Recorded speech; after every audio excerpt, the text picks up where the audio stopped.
of this overlay.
Good evening, everybody. We are just getting the ball rolling, and we already have a hype train. What?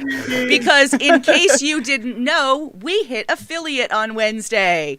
So, yeah. We managed to do it within 3.5 streams. We got the notice halfway through our Wednesday night stream that we made affiliate. So, yes, we can now take bits and subs and all that good stuff. We already have an emote. We've got another emote on the way. And we have an amazing group of people here tonight, and I am so excited to have this show. First, before we get started, I have a couple of things that I would like to... Oh, shoot. I don't know what's going on, but stuff's happening. And,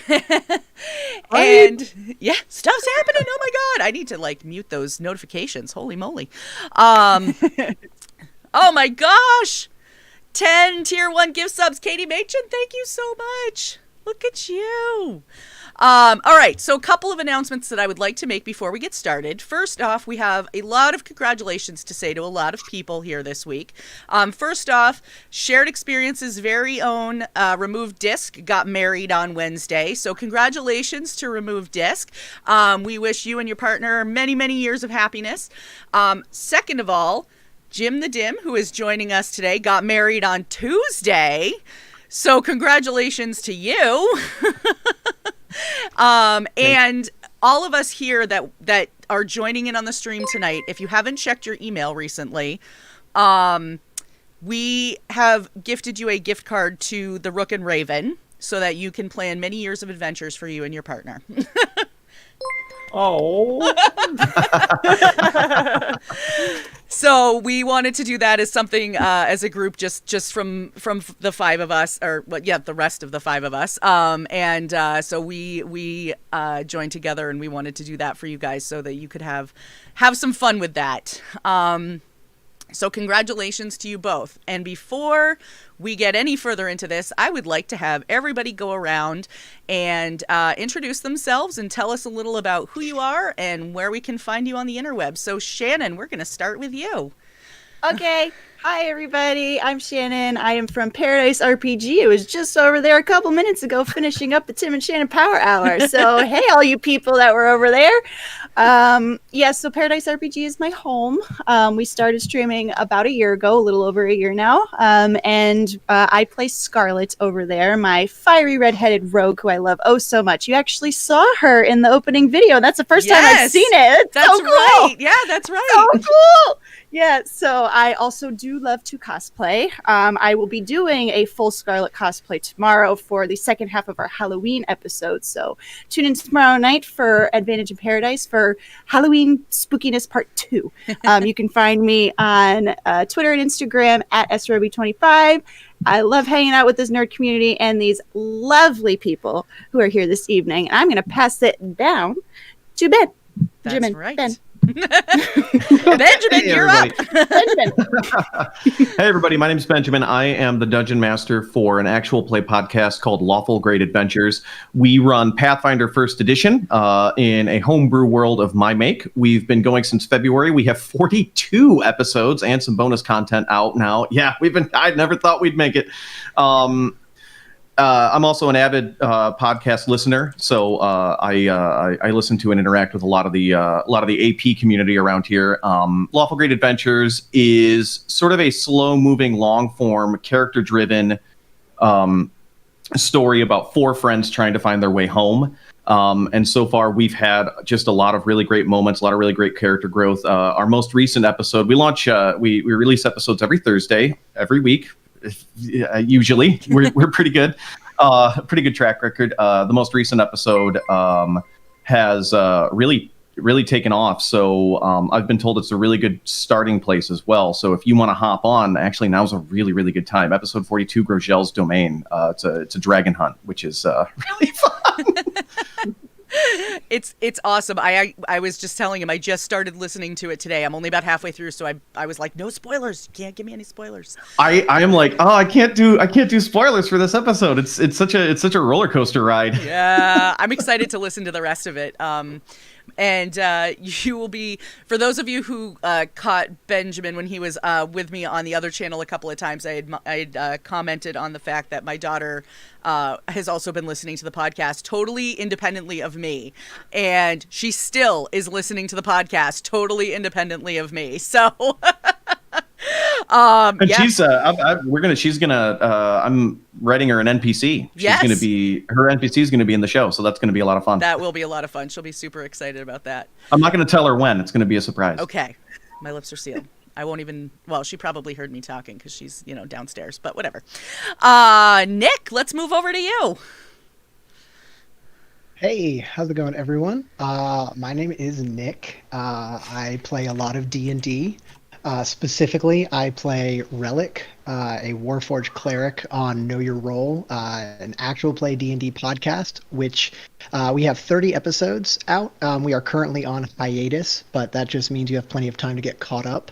In the meanwhile, you can find me guesting on as many other D&D podcasts as I can.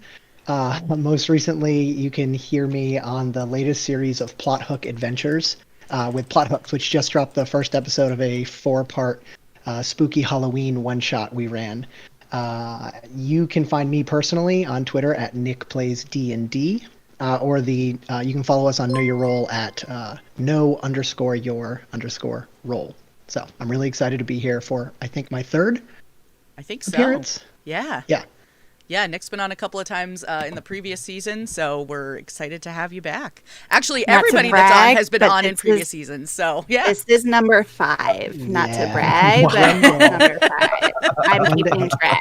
One day I'll catch up with Shannon. It's true. There's actually the gauntlet was thrown between Shannon and Star Shinobi. Yep, who I just told because she was our guest on the Power Hour, and I was like, number 5. I love it. She's on in a few weeks, though. She might even be next week or the week after, so she's coming. Next, we are going to head over to Jim. So I'm Jim. I'm floating around the internet and lurking on Discord. I am starting to get something going on my Twitch channel and going for affiliate finally. And I don't know what's going on because I just got married and I've been home for about 3 days, so I haven't even taken care of the legal part of it yet. I'm still recovering. Yeah, that happens, but it's all good things, and we are all very happy for you. And yeah, we're excited that you're here. I'm glad you were like, yeah, sure, that'll be my first stream. This is Jim's first stream since he's been married, so extra special. And last but absolutely not least, we have Caitlin from Arcane Spectacles. Hello, I'm Caitlin. I'm half of Arcane Spectacles. We are a TTRPG accessory shop. You can find us on Etsy at Arcane Spectacles, Twitter at Arcane Spectacle. Can't have the S because it's too long, unfortunately. we make all sorts of cool things, and it's really fun creating for the community, and we love it. And we just so happen to be running a giveaway tonight. What? No way. What? For one of our dice vaults, which we just recently launched on our shop, and I will show it here. We decided to go spooky Halloween with orange and black. You can open it up. It has magnets, and it has a place for you to put your dice in. Love it. I'll show you my personal one with no dice in that one. This one with my dice in it. I have to. I'm lucky. So, Caitlin, the thing about those, right now, if somebody wins and they get the black and orange, but let's say they want to swap out for different colors and they want to buy a different set, they're mix and match, right? Like they can. They are like, oh, here's the black bottom. Let's put a pink top on it. Or like that. Yeah. Or this other top. You can just mix and match. I do it basically every day with all of mine. It just depends on the mood and the dice I want to have by my computer. You know, you just want to switch it up. There you go. So you can win the one tonight, and then if you would like to change up your colors for something else another time, you can order another one, and you can have 2 sets that you can mix and match and all that good stuff. So, so yes, the giveaway has started for the Dice Vault. Exclamation point ticket to enter. We're going to run that until the end of the stream, and you must be present to win. So if you enter and we draw your name, you must be able to speak up in chat. So, yes, and Caitlin, you said that international shipping is okay this time? Yes, international shipping this time is great. Yes, so if you're international, that's A-okay. Yay for that, because I know we do have some international people in chat tonight. So, excellent. Well, thank you guys all for being here. I am so super excited that you're here. I'm like dropping stuff on my desk. So, and that's let's get this ball rolling. I see everybody entering the giveaway. Chat too, by the way, if this is your first time here, we love questions from chat. Hey Patch, we see you. Patch, exclamation point ticket, you can enter the giveaway. It's okay. Patch! He arrived just in time. His giveaway senses. Right, that was it. It must have been his giveaway senses tingling. Yeah, Hillary's like, oh no, we might as well just give it up. So we're gonna get the ball rolling. Let's see. I've got a lot of, I think I was trying to say something about questions in chat. So chat, if you have questions, drop them in chat. Our moderators will make sure that we get them. And yeah, we're gonna roll from there. So let's see, what questions should we start with tonight to get the ball rolling? Let me think. Okay, I have one. Jim, this was actually a question you asked a few weeks ago, back actually during another season of the show. And it's one of my favorite questions. I liked it so much it actually made its way into the intro video. What is your real life God stat and your real life dump stat? Huh.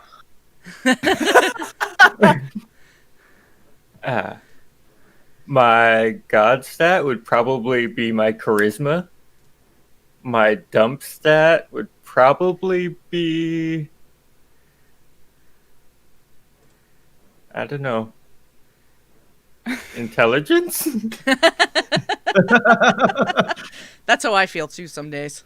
Most days. I think my God stat is I think I'll go with charisma as well. I agree with you on that one, Jim. However, my dump stat is 100% wisdom because my passive perception sucks. I miss so many things. Like I'm just like, whoop, things go right over my head. So that's 100% my dump stat. See, I would say my dump stat is dexterity because I'm fairly clumsy. I drop stuff all the time. Jared is always like, I don't even know how you get through life. Like, how did you do that? I'm like, I don't know how I dropped that. It just slipped out of my hands. I'd like to think that my God stat is intelligence because I work really hard. I'm a researcher, so I really like to constantly be learning. So I'd like to think that's my higher stat. I'd hope. I don't know. My dump stat is 100% Constitution. I'm a lazy boy, and I don't like getting my heart rate up above a certain number. When that happens, I kind of lose all motivation to press on.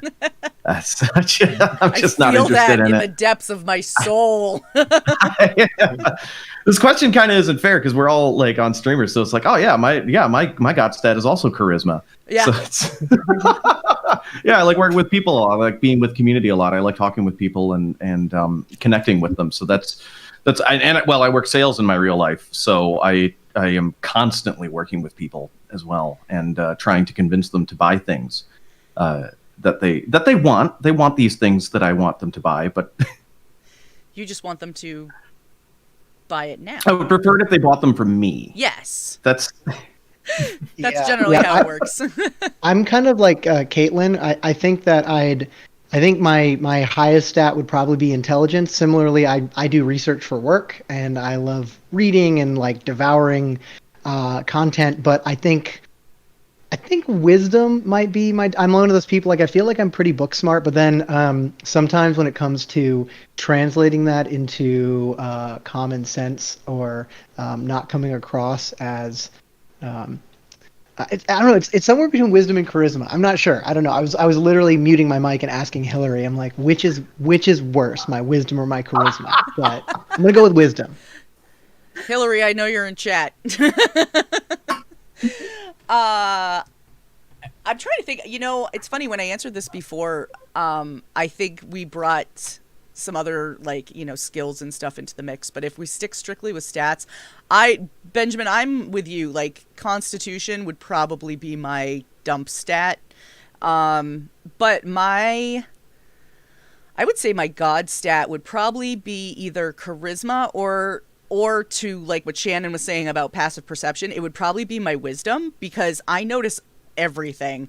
It's sort of a running joke that I'm one of the people who can like pick out different voice actors that are like, oh, this guy was in this video game, but I also heard him in this, and this. Or, one of the examples that I keep using is the Baldur's Gate 3 video game because they haven't announced who the voice actors are in it, which I think is a little bizarre. But I was listening to the narrator in it, and I'm like, I know that's the same person that voiced this character from this video game. Like, I know it is. And then sure enough, it came out on Twitter that it was the same person. Yep. So I know exactly who you're talking about. I did the same thing for the first 15 minutes. I was like, I know this voice. Yeah. Yep.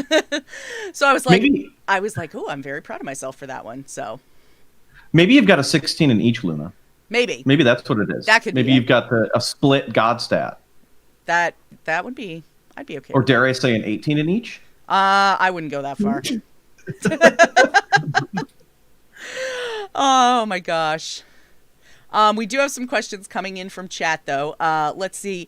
Prue would like to know, and this one is related to Lawful Great Adventures. If you were a dragon, what would you hoard? Bunnies are allowed. I actually own a hoard of trumpets. That doesn't surprise me. I actually, yeah. So I was a professional trumpet player for a hot minute, and I have 7 trumpets that work, and probably 6 more that don't.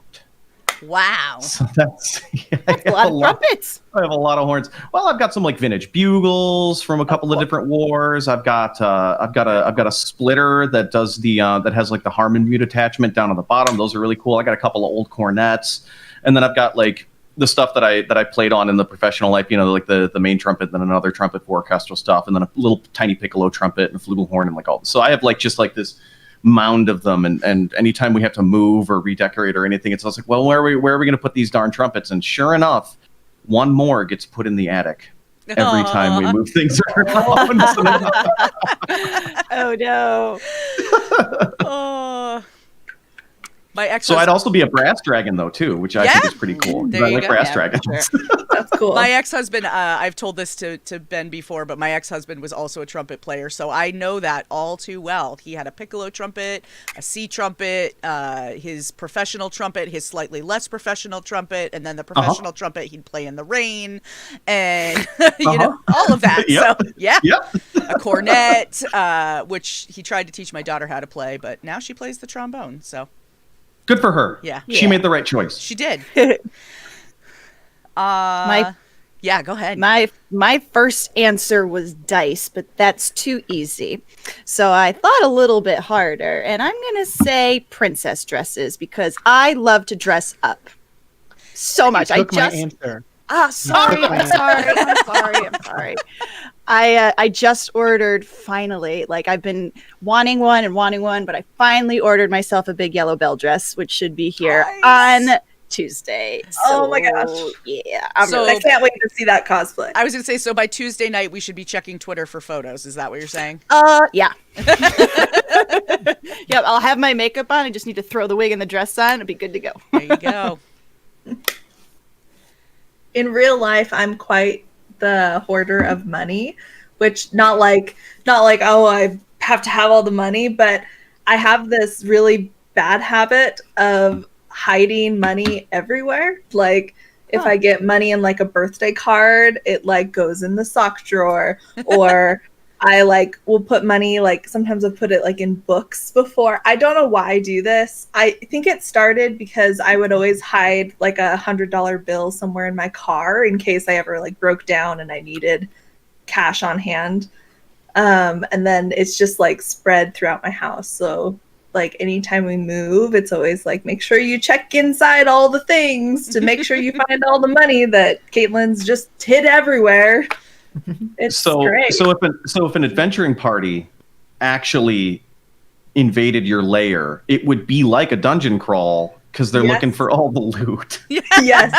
Give me your perception check or your investigation check. Oh my Yeah, I was god. gonna See say. how well you do. Yep. You've got the most actual, like, stereotypical dragon answer. Yes. I had So to like a laugh. dragon. Go ahead. Oh no! I was just gonna say, like, I'm thinking a very forward-thinking dragon. Like, you get to the lair and there's nothing there, but it's because the dragon hoards bitcoins. So they're all on the web, and he's like, sorry guys. It's in the cloud. It's in the cloud. I was really glad that you clarified that you like hoard money, but not like in the Scrooge McDuck sense of hoarding money, because I absolutely for a split second had that mental picture of you Scrooge McDuck diving into a vault of coins and yeah, And swimming. and swimming through it. Yeah, just this giant room of coins. So, yeah, that was yeah. I think if I were a dragon, I would probably hoard. It was either going to be D&D minis. Like I love, and that's like the worst part of playing virtually. I love playing D&D virtually. It's great. Mm-hmm. I don't have the kind of setup that like Sean of Paradise does with like the extra cameras where I can have like my so spoiled. my separate little Yeah. battle map. I have boxes and boxes of minis that are just in our closet, just gathering dust throughout all of this. So in a world where you can't use D&D minis, I would say my answer would probably just be books. Just like that's as a many good one. fantasy books and sci-fi books as I could get. Okay, I was trying to figure out to put it into words, and the best I could come up with is I would hoard happy memories. Aww. I love that. Jim, the most wholesome of all of us here. Yeah, yep, you win. That reminds me of like Inside Out, like the idea Yeah. if you could like actually capture your memories in like little globes and have them displayed. Movie. I would have a wall of them. Aww. I love it. I love it. I'm using that now. Next dragon is going to be a happy memory dragon. Oh my gosh. That's really cool. Spoiler. Spoilers. And if it doesn't give it to you willingly, it gives you like necrotic damage. Give me your memories. They're supposed to be happy. They're mine now. Love it.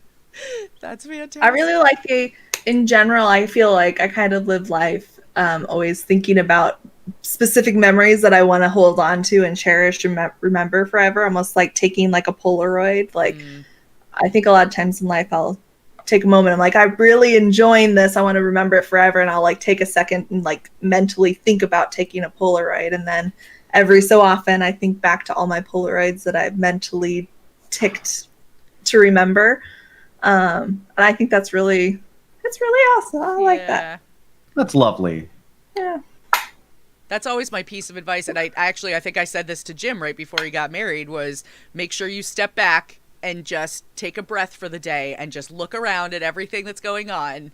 And, you know, like, don't get too caught up in it. Like, that's always my big thing is, and to that point, Caitlin, like, I do the same thing, like, every so often when I get together with friends or whatever. Like, I always try to remove myself for a minute and just look at everybody and be like, oh my God, everybody's having such a great time. Or, you know, I had a moment like that yesterday, Luna. Hillary and I went and got to see some friends, some of whom we haven't seen since almost the beginning of the pandemic. Wow. And we were all outside, you know, with masks, socially distanced and everything. But Hillary was making fun of me because I had brought a lawn chair. And at one point I was like sitting outside of the group in the lawn chair. And she was like, what are you doing? And like, it was one of those moments where it was just cool to like look around and see everyone, like people holding my daughter that haven't been able to hold her in like 8 months. And yeah, it was one of those, like that exact moment of like pulling yourself out just for like a couple of minutes so you can kind of like click it in and remember it. Because especially now, we don't get a lot of memories like that with everything that's going on. Yeah.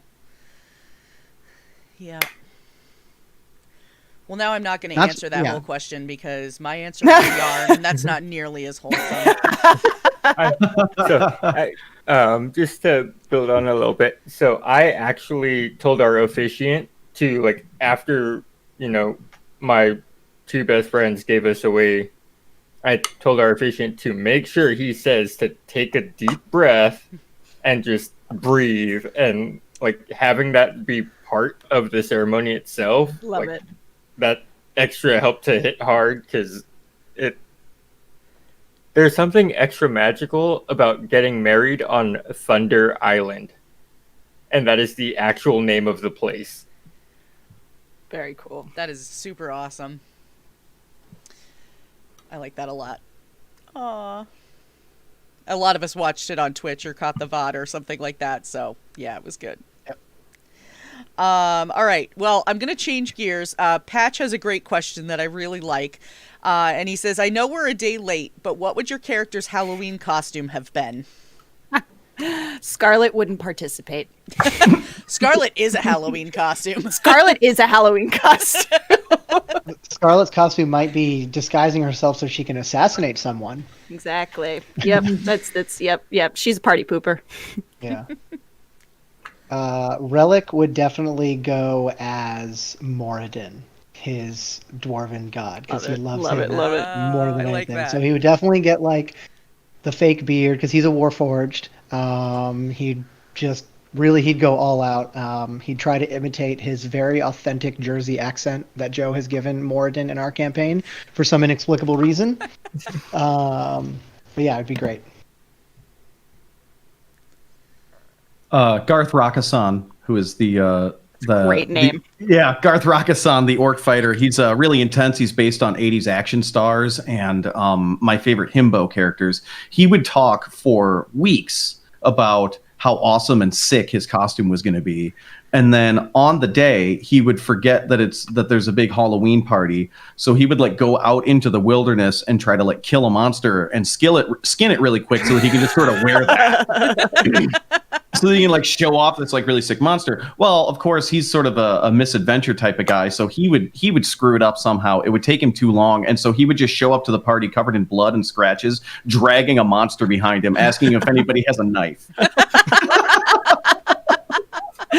Love it. Oh, that's fantastic.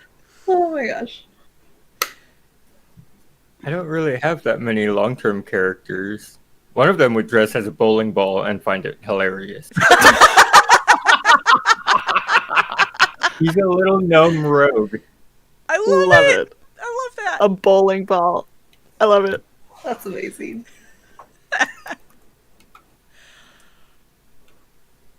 I haven't played very many characters, but the last one that I played was the one shot that we did the other day, I think I heard of that one. which was like so much fun. So much fun.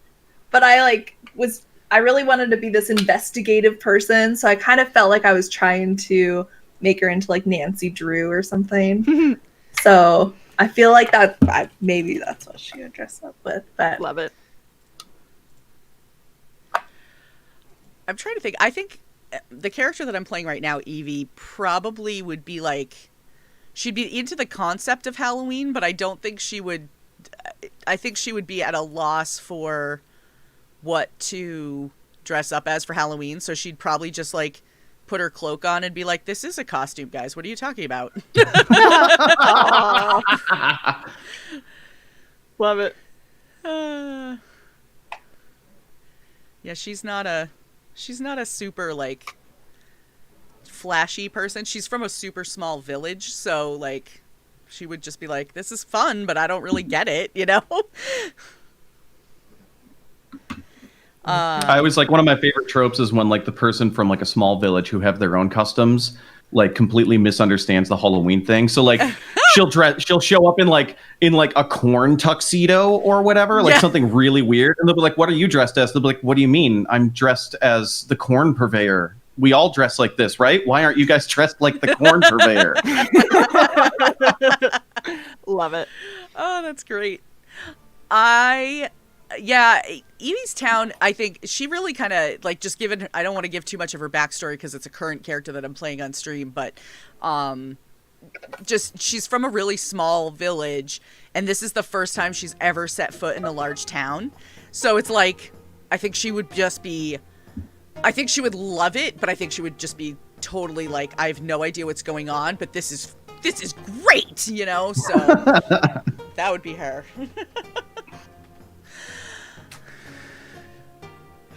And to that point, David Tilstra would like to know, what would your character's favorite candy be?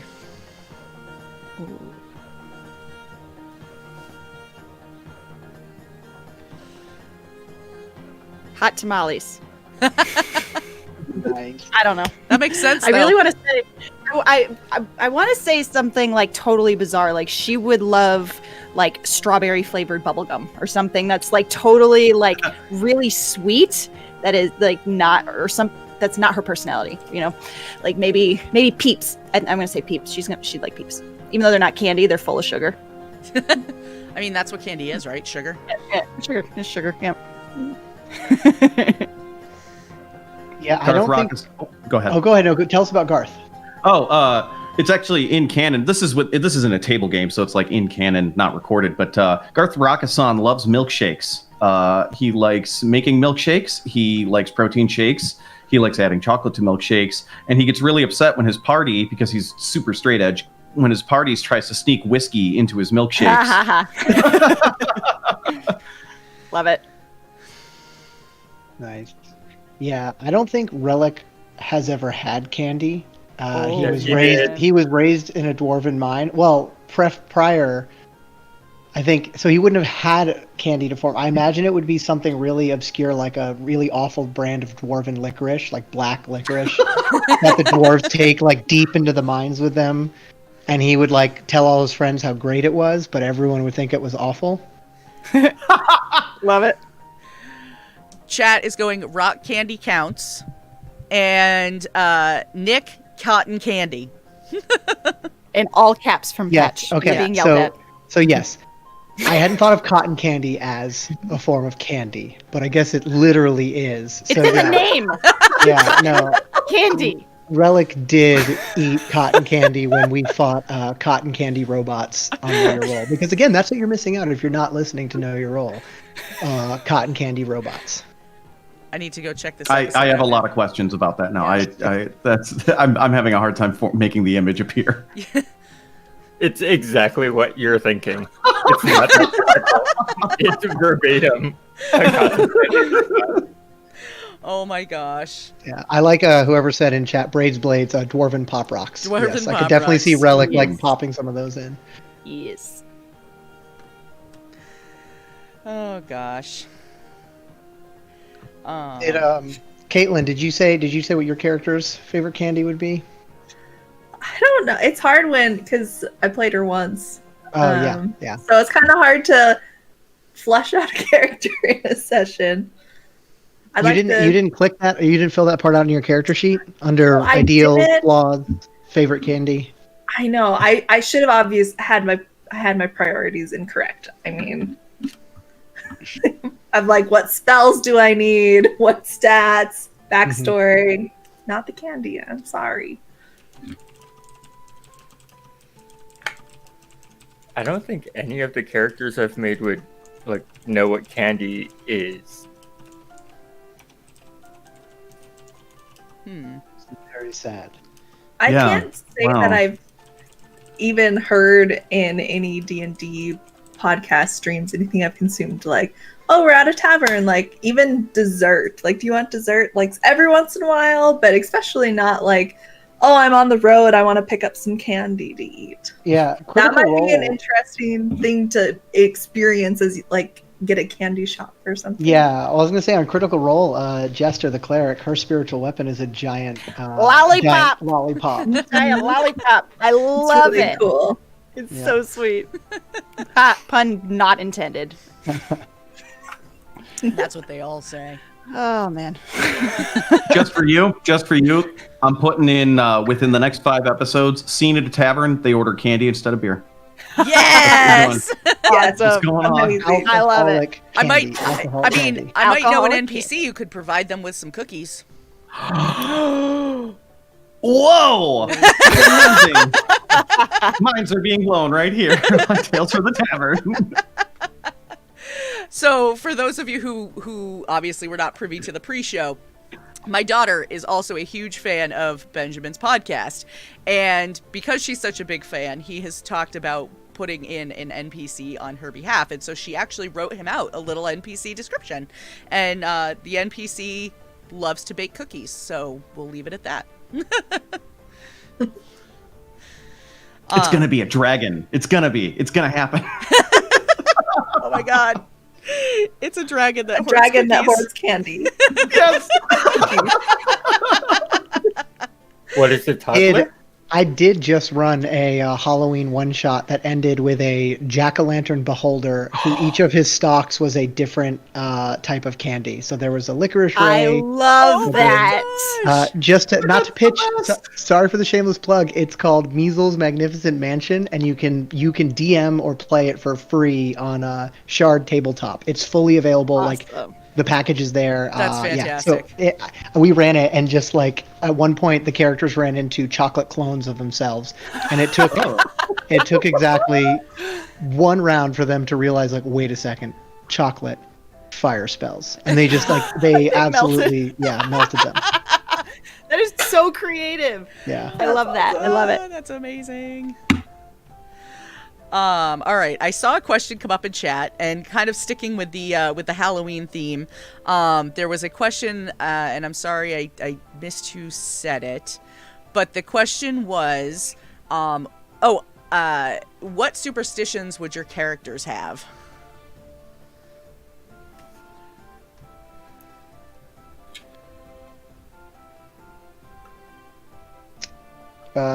So this is a sad one. Relic's superstition would definitely be that you should never touch a dwarf's beard, because he was raised by dwarves and thinks of himself as a dwarf, but he doesn't actually have a beard. Aww. Because he's warforged. But that would be one of his superstitions. That's so cute.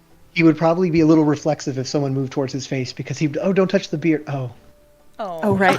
Observation. Poor I don't baby. have a beard. Yeah.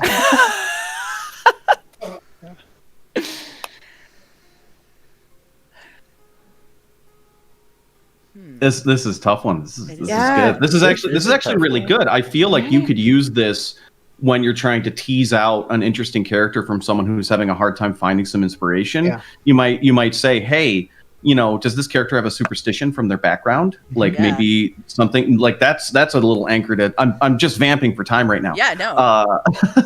That's great. I love it. You're not wrong. So go for it. Yeah, that would be really, really cool. Yeah. No, I feel like the best questions are the ones that make the whole panel goes silent. Oh, Like yeah. all of us are just Mhm. like, I like don't even remember what superstitions are. Like the only one that I can think of is if you see a black cat, then there's going to be bad luck for you in the future. Or walking under a ladder, or throwing salt over your shoulder. Like, I don't know. None of those like scream Scarlet to me. I need to think about this one. Or like, don't break mirrors. Hmm. Or, like, Walking shattered under mirrors. ladders. I can see Scarlet's having something to do with fire. I don't know Yeah. what, but Yeah, definitely, because she was raised in a forge, so there's definitely going to be some sort of fire-related superstition. yeah, Probably one of those superstitions that like is actually a concealed safety rule. yeah. Like, be careful. Like, if it goes in the fire, it stays in the fire, or you'll have 100%. bad luck. You know. 100%. Yeah, or you'll release fire elementals, but that's really Yeah. just the shop Right. burning down. Yeah. Please don't burn the shop down. Yeah. No, her dad totally would have had some veiled safety rules there that she like next time she's in a forge she's gonna like go and talk about it like this matter of fact thing of like, oh yeah, every smith knows this superstition. They're like, what are you talking about? That's just good practice.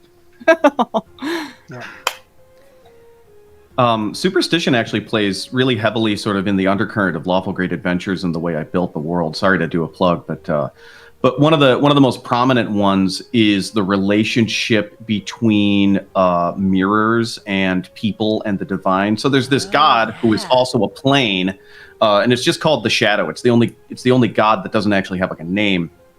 And the superstition is you need to be very careful with where you put mirrors and how long you look into mirrors, because if you look into a mirror too long, then the shadow will start to look back at you. And you can sort of tell because your face will contort a little bit. So there's this long running superstition throughout the entire current of the story underneath that like mirrors are sort of these dangerous objects that you need to treat with care.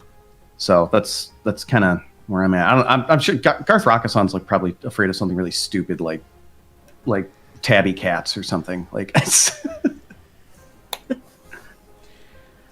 So this actually leads into both the next question that was posed in chat and a question that came up from one of our cast members to the rest of the cast on our 50 Shades of Crimson. And then Benjamin, you actually kind of teased it out a little bit when you were talking about like thinking about things like superstition as kind of a character building mechanic. So the next question that came in from chat would be, what's an irrational fear that you want to give a character? But also to that point, there was a question that came up in our group chat among cast where somebody who is starting up with a new player wants to know, what do you find works for you, or what is your process for figuring out how you want to role play your characters? So that, like, questions like the superstition one, for example, or this one of like an irrational fear, like those are some things that you can kind of use to tease out some of that information, I feel like. So yeah, I think we could kind of answer all of those in a bunch of conversation. Yeah, I agree with what you said, Luna, about the building off of those to build out a character, because that's usually what I start with is a personality. It's like, all right, what kind of personality do I want to play? And then I'll start thinking about little quirks like that, personality quirks, and a lot of it will come out through role play. Like Scarlet's calligraphy, like that I didn't have that at the beginning. That just came out because Sean was like, what's one of Scarlet's hobbies? And I'm like, she has nice handwriting. So I went with calligraphy. But so thinking about those little things, I think really shape who the character is, at least for me. Yeah. I don't know if you guys have seen this, but Ginny D on her YouTube channel has recently been putting out a lot of character development things where she's like role playing and asking questions, and you can like pause it to like answer as your person would.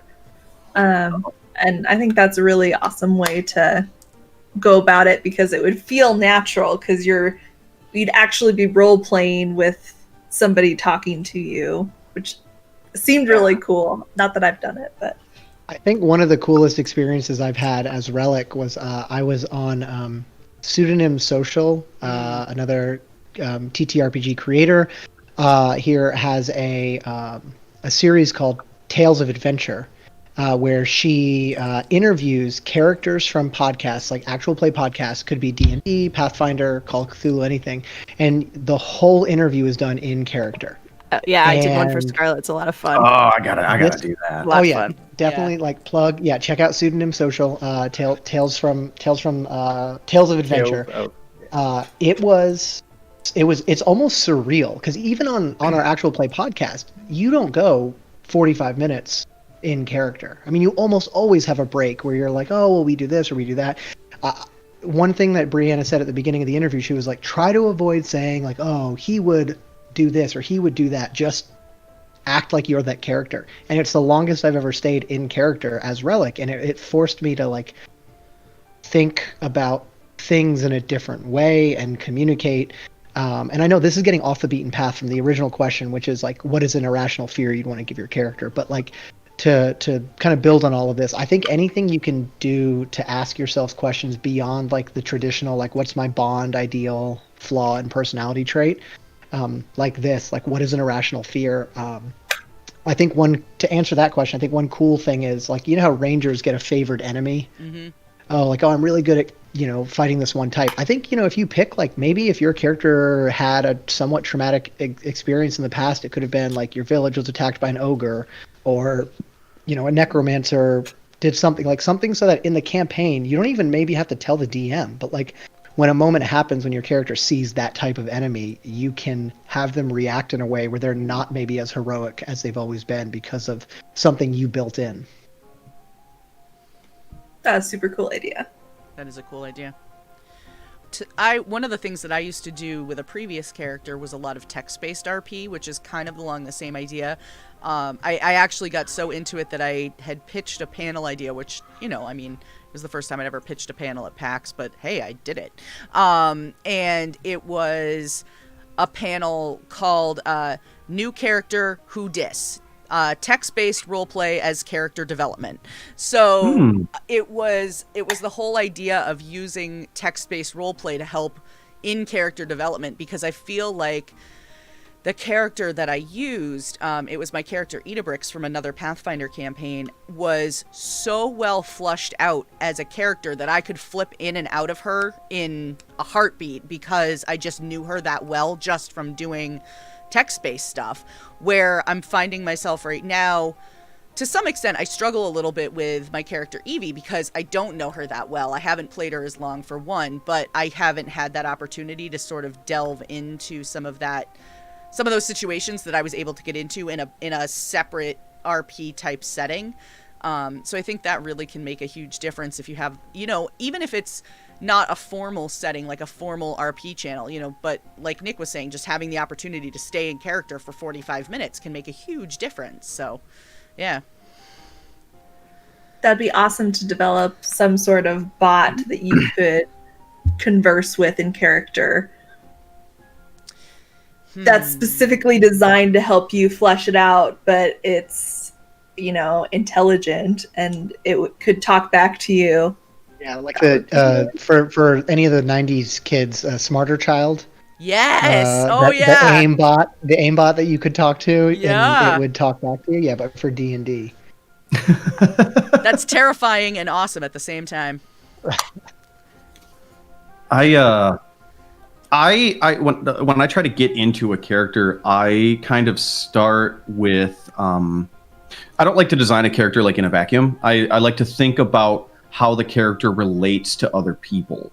So what I'll do is I'll sort of put in my mind the image of this character interacting with some archetype, like, they're interacting with a paladin. Well, what are the kind of things that this character would say to a paladin? How would they interact with them? What would the kind of things that this character would say maybe after another character has a traumatic event related to their backstory? Like, how is this character going to comfort or stammer or screw up or that kind of thing? So I always kind of start with, what sort of relationship do I want to have as this character to the rest of the party? And then I get into the personality from there, kind of like Shannon would said, and then I sort of build outward further. So when I built Garth Rakasan, I talked like this big important character. He's a big goofball. I wanted him to be a big, lovable himbo oaf who was actually really very sweet and kind of dim, but also like weirdly intuitive. And I wanted him to interact with the party in like this hyper positive way, not a toxically positive way, just like this really hyper positive way, like giving them fun nicknames like J Skills and Z Money, and encouraging them when they're doing stuff, and giving myself opportunities to prompt other players. So like we might bump into a challenge, and because they were all kind of fairly new at the game, so I wanted to be kind of a leader, but not like in charge. So it's like, oh, the door's locked, and Garth might look over and he's like, yo, Z Money, hey, you know how to handle these, right? Like, because I could do it, but like, it'd be loud, and maybe that's not what we're supposed to do right now. So that'd be sort of how I wanted to design him, because I wanted him to be able to lubricate the table chemistry, sort of, and it worked. It worked. It got some of them out of their shells and got them to talk, and it was really neat. That's very cool. Mm-hmm. I saw him typing it up in chat. I helped my husband create his first ever D&D character, and he didn't know how to do it. So my advice to him was, it's really easy. Just pick one very simple thing and blow it out of proportion. So he has a paladin, and they are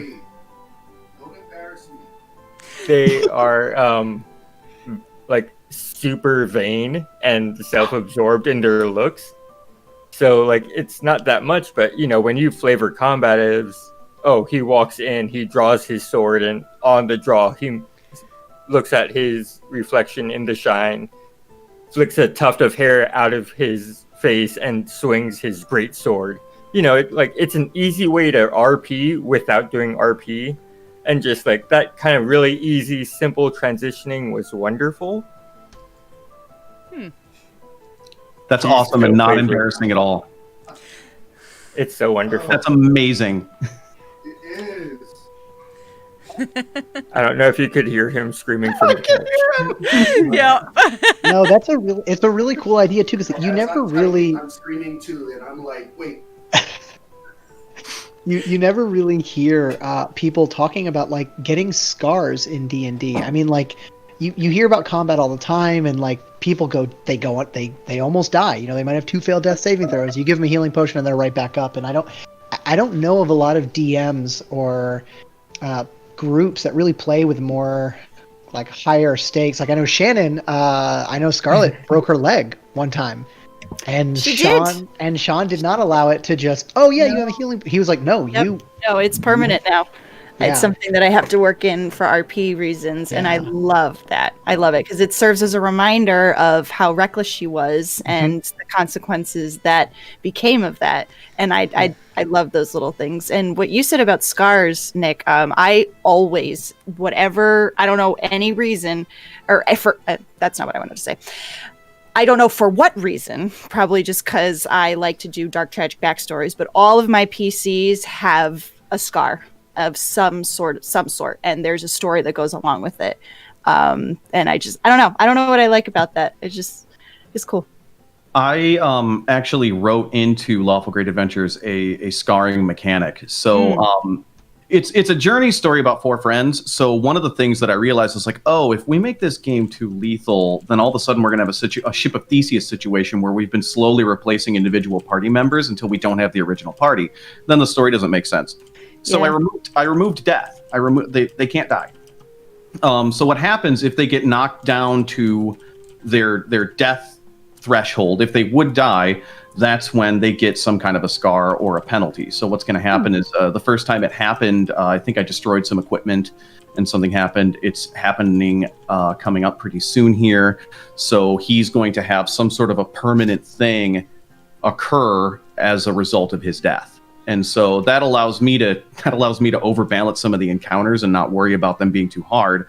And it also they really carry the story with them, especially grievous wounds. Sometimes I'll work in as well. Like if Yeah. someone gets shot, then that's going to be a mark there. Yeah, something cool that Sean does when a character dies but is resurrected, he will always ask, you're gonna have a mark because you just died. So what is that mark? And he'll give the player time to think about what it is that they want. Like somebody has across their back a huge scar. It's either their back or their chest, like a huge scar. My ranger died and was resurrected, and the way she died was by a fireball, so she's got a huge like burn mark scar like on the side of her neck. So I think that's like a really interesting way to first of all remind your character that they're mortal, and just it's really cool for RP reasons too. I'm going to pause the conversation here because, believe it or not, we've already hit our first hour. And What? Yeah. No. Oh my God. Yeah. What have- can I say It's what only the been beer 15 is? minutes. I know, it does feel like that, doesn't it? So we are going to take a quick break so everybody can get up, refill their drinks, hashtag free the pee, all that good stuff. And make sure you enter the giveaway if you haven't entered yet. There's a dice vault up for a giveaway from Arcane Spectacles, one of the brand new dice vaults. So exclamation point ticket to enter if you haven't gotten to do that yet. There's way more of you in chat than have entered the giveaway. I'm very disappointed right now. Fine, Luna, you've twisted my arms. I'll enter. I wasn't Okay. going to, but And think of some questions when we come back. We will do this for another hour, and that's the giveaway item. So please, please make sure. Nox, I've been creeping because I'm setting up. Hey, Knox.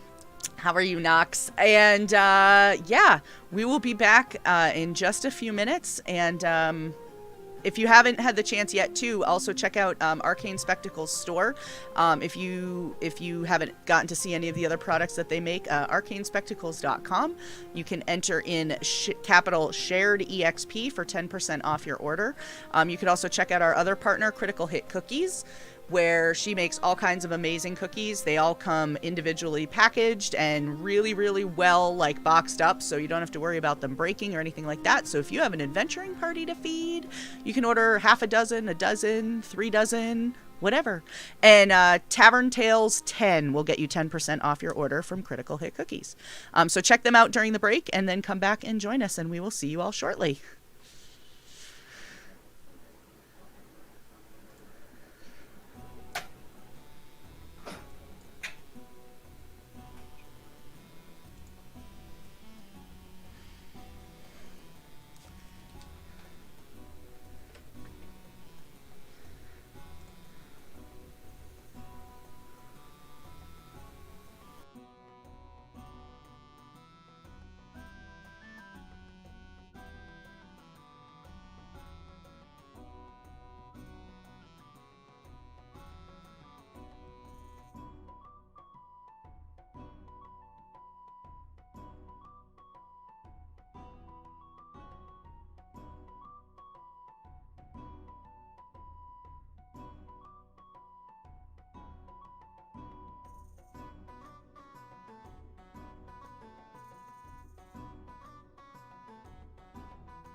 Oh no. Oh no! Oh no! It's so dark in here.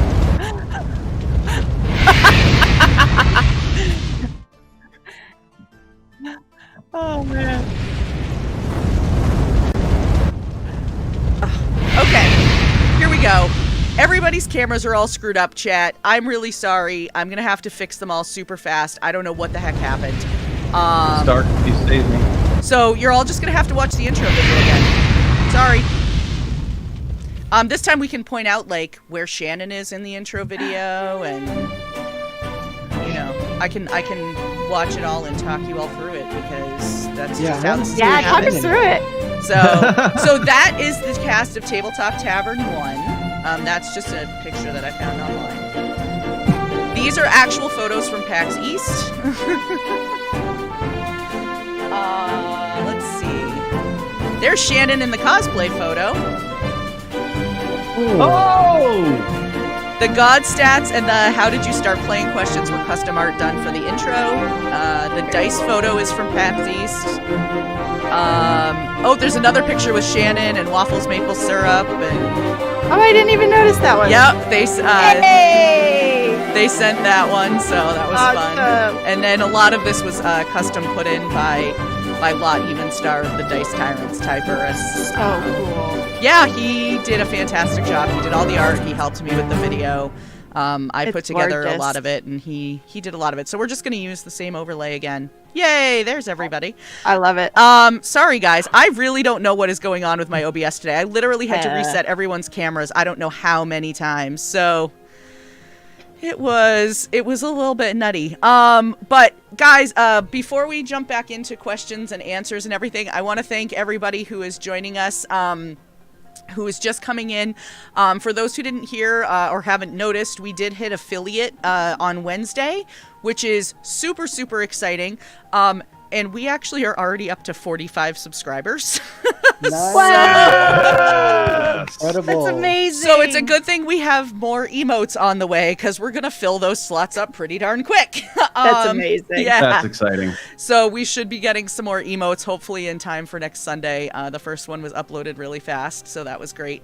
But thank you guys all for coming to hang out tonight. A reminder, if you're just coming in, if you came in during the break, we have a giveaway going on, ! Ticket to enter to win a dice vault from Arcane Spectacles.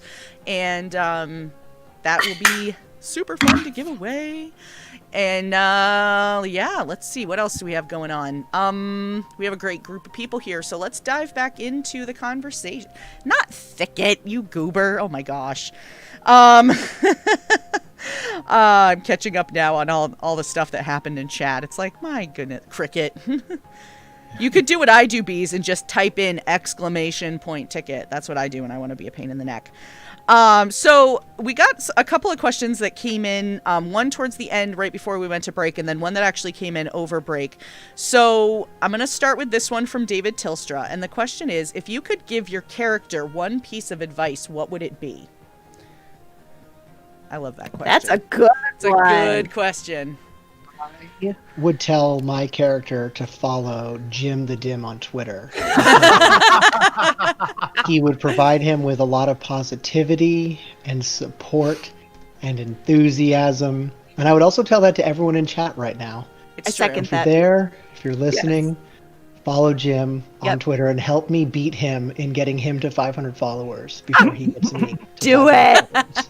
No, don't do that. You should help Nick out because you know why? Nick is closer to hitting 500 than I am by about 8 whole followers. So help me get him to 500 first. Don't do it. Don't do it. As Here- Pax hey, just win-win. said, you can't follow Follow both. twice. So I'm already sunk there. I can't follow you Yeah, both again. same. Yeah. Yep. Just check. Go follow them both. Yeah. Yep. There you Follow go. everybody that's here if you don't already, because you will Yeah. not be sorry. Especially that. Yeah. You will not be sorry. But my real answer would be for Relic to just shut up, just stop being honest, and stop ruining all the party's plans because he cannot tell a lie. He's really bad at it. He's very honest to a fault, and they has gotten the party into several troublesome situations by pointing something out that he thinks his party member must be mistaken, because clearly they don't know what really happened. So just take a step back, Relic. Just take a step back. It's okay. Yeah, I think Scarlett's advice that I would give her would be something in the same vein of like, don't be so reckless. You know, think about your actions before you do it. Think through the situation, because not only does it hurt you, but it's hurting the people around you. So you need to think about what you're doing before you do it. Very kindergarten teacher. Very kindergarten. I think I would sit Garth Rakasan down. I would hand him his milkshake. Cherry on top. Whipped cream? No whipped cream, not this time. This is a serious milkshake for serious conversations. Fair. Quote of the night right there. Serious milkshake. And I would say to him, Garth, you know, you're really good at killing monsters, and your moves are so sick, and you're such a good swordsman. But when someone says, hey, you look really good, they're flirting with you. They're hitting on you. And what they don't want is a half-hour description of your workout routine. That's not what they're trying to get. So just politely decline and carry on with your day.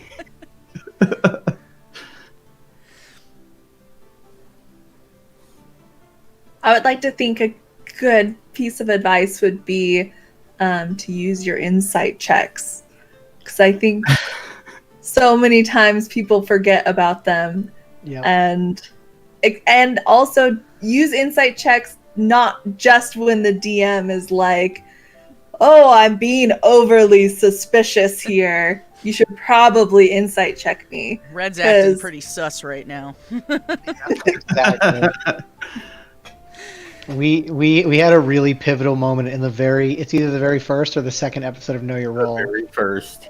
I had a slightly weird feeling about an NPC that Joe had introduced to us, and I was like, can I do an insight check? And he's like, yeah, sure, go for it, man. And I think I rolled a nat 20. It was either a nat 20 or it was very high. And Joe was like, oh, shit. Yeah, this guy's definitely lying to you. And he was like, he later told me, he's like, I didn't think I gave you any reason not to trust this guy. If you had rolled any lower, you wouldn't have figured it out. But it ended up becoming a pretty big, the guy ended up becoming a pretty big villain later on in the campaign. And it was just one of those weird feelings I had.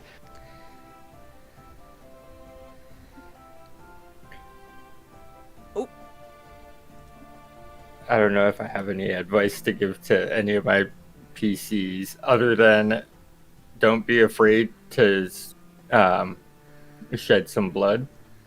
I usually play support characters and they don't like to be out in the brunt.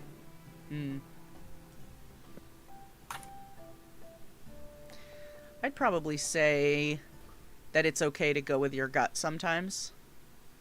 I'd probably let my character know that she doesn't necessarily have to stop and try to think everything through, and it is okay to react every once in a while.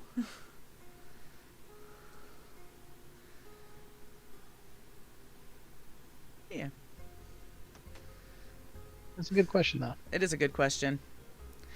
Oh, and if I ever played a ranger, my advice would be to remember to use Hunter's Mark. Yes! Oh my god, Yeah, that! I'd like to joke that if I ever actually play a ranger, I'm going to have them carve it into their bow. Yeah, that's... Like it's going to be... My ranger should do that because she is terrible at remembering to do Hunter's Mark. Yeah. It's funny. Jared played a ranger in the one shot on Paradise the other day. Yeah, the other day.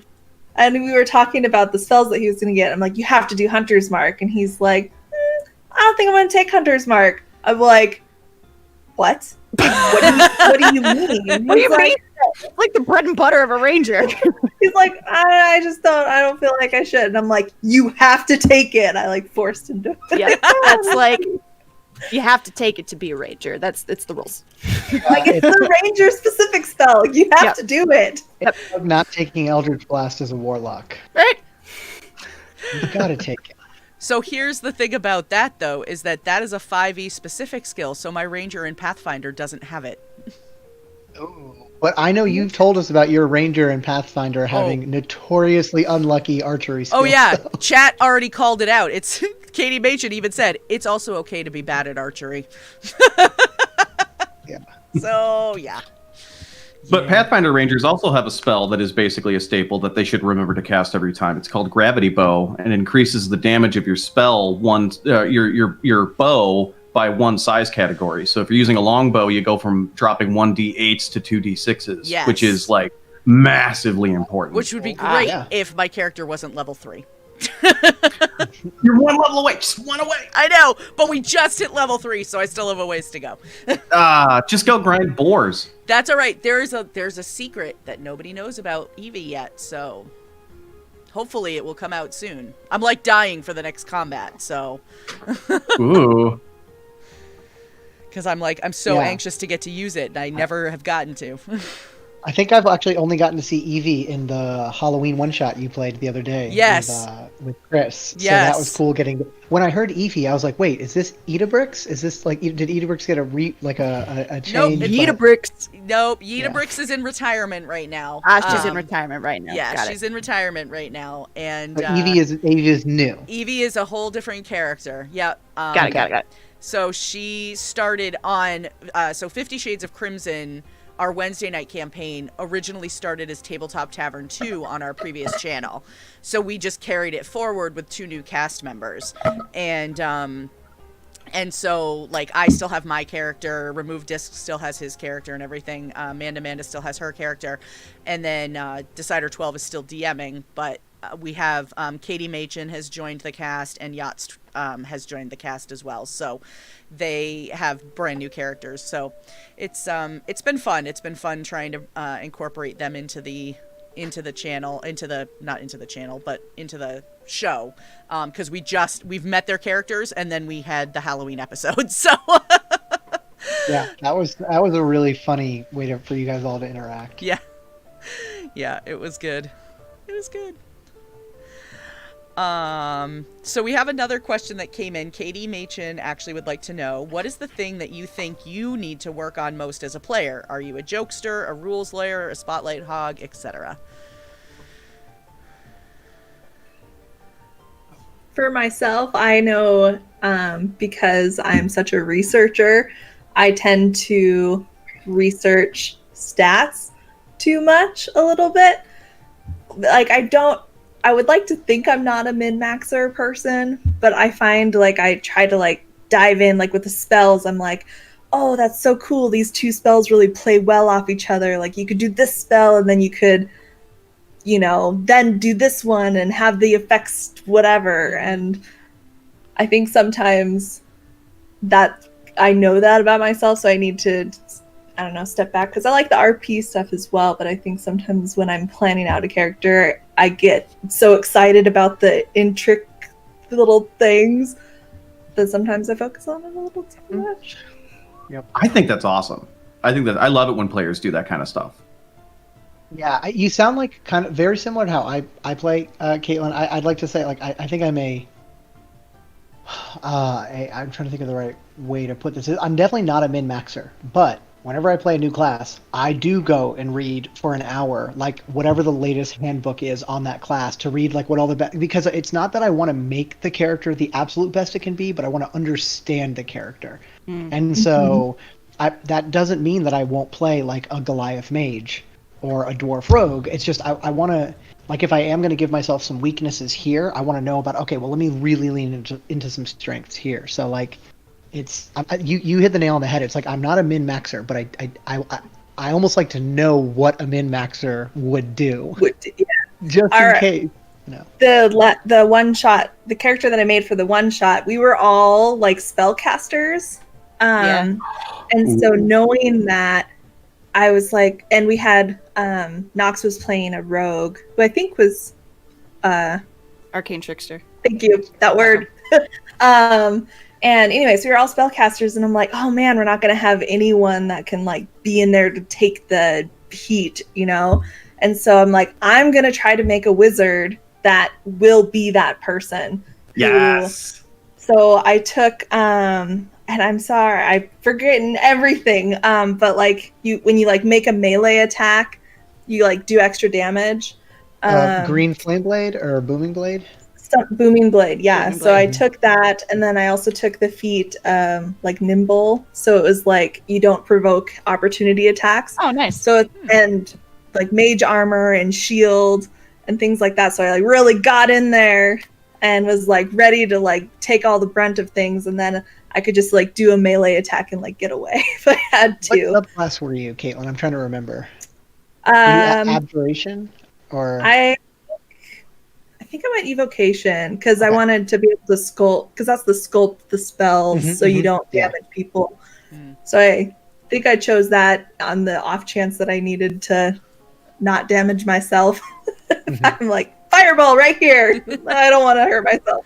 Something else that I love that you did, Caitlin, was because we were all spellcasters. I think it was you who started the spreadsheet, right? So yeah, so put all of our, since we were all spellcasters, we put all of the spells that were there, and then we put our names, and we put an X out by the ones that we took, so that we could coordinate, and that we all didn't take the same thing, which I thought was a great idea. And we did have some duplicates, but like they weren't game breaking. So I loved that. The organization, loved it. Well, I really wanted to do that because I wanted each of us to have, because spells, there's such big moments in a campaign. And so I'm like, I don't want all three of us to have mage hand. Like one of us should have mage hand so they can have that moment on stream where they're doing the mage hand things. If you all have mage hand, you can do a cool mage hand, like friendship, high five. I think Nox and I went back and forth on, well, I summon my mage hand to do it. And she's like, oh, well, I'll do it with my mage hand. I was like, I'll dismiss it. And she's like, no, you can do it. I'll summon it. And then, no, I'm going to do it. And we just like went back and forth with it. It was fun. That was a lot of fun. Something that I think I need to work on, I can definitely be a spotlight hog. I love to perform. I love an audience. And I love like purveying my story and making my story advance. But at the same time, like I want to make sure that's something I'm really sensitive to, is making sure that everybody else, gets their moment and that I'm not taking up too much screen time. So that's something that I definitely want to work on. Yeah, I've actually been specifically like holding back jumping in because I'm a terrible spotlight hog. It's so hard to resist sometimes, especially when like I know everyone is like thinking, and then like, oh no, I know what I want to say here, so then I just jump in and do it, and then I like steal the entire scene. So I'll actually like while I'm playing keep track of who has and hasn't been talking and how many times I've spoken first in a row and like all this other stuff. I'm like running all this in my head. Just so like, okay, you spoke first last time, so no matter how long we sit, let someone else do it. And it's hard sometimes. It's difficult. As a player, I need to learn how to handle a spell book because I've not done spellcasters, and I'm playing my first one soon.